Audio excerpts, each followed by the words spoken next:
tell you about this story. Voting counting in the Angolan elections is in its final stages. The ruling party is said to have a strong lead according to the preliminary results.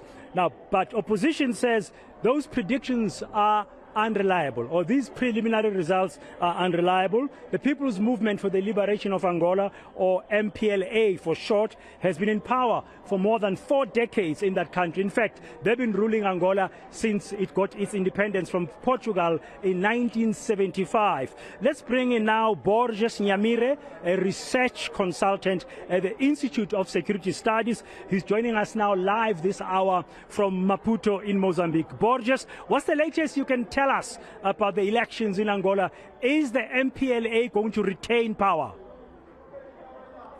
Good afternoon, and thank you for inviting for this talk. Yeah, indeed, MPLA is winning the election according to the preliminary results from the National Electoral Commission, and that is from 86%. So that's a lot. It means the chance that there will be change is very low. And actually, it was already expected that the MPLA would win the election, not at all from the polls, but MPLA has control over the situation, have control over the society, have control over the media. So the playing field in Angola is very uneven. So the probability that the opposition could win this election was so tight. This has been described as a very important election, not just for Angola, but for the rest of Southern Africa in terms of democracy. And opposition in Angola was mobilizing the young people the most, who are very frustrated with the rule of the MPLA. How do you think the young people will react when they find out that MPLA is leading? I think, as we have already seen, the opposition is not accepting the result, the preliminary result. So I expect that the young people will react with we can see some unrest, mainly in Luanda. Let's see that in Luanda, which is the capital, UNITA is winning with, I'm sorry.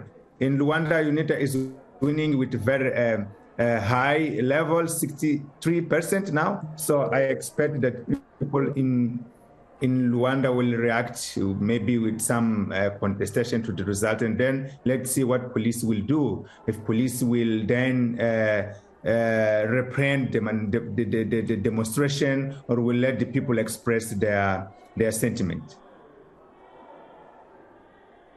Yeah, what are observers saying? I mean, observers have been watching this election very closely because of fears that there could be some rigging. This is something that has been expected. I think the next 24 hours will be very important to listen to the message from the political leaders, both from MPLA and from UNITA. Should they promote some hate speech, I think we may have some unrest in Angola. But if the political leaders say, okay, we accept the results, and let's move to develop Angola, then we may see that the situation will be calm.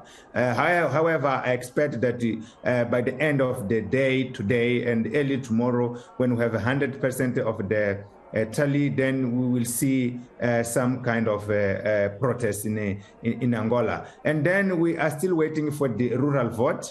I expect that the result will change, but I don't expect that the result will change to the winner. MPLA will always be the winner, at least the one to be declared by the Electoral Commission. And then should the opposition challenge the results in the court, then Angolan justice is not independent, so we cannot expect something different from the justice, something like nullifying the election, even with some evidence of fraud and the issues around the election. Okay, we'll have to wait and see after tomorrow or later today. Thank you very much for your time this afternoon, Borges Nhamirre, a research consultant at the Institute of Security Studies, just giving us a sense of what's happening with the Angolan elections. The MPLA looks likely to retain power there. They've been in power since 1975, but opposition might challenge the official outcome of the results. Let's bring you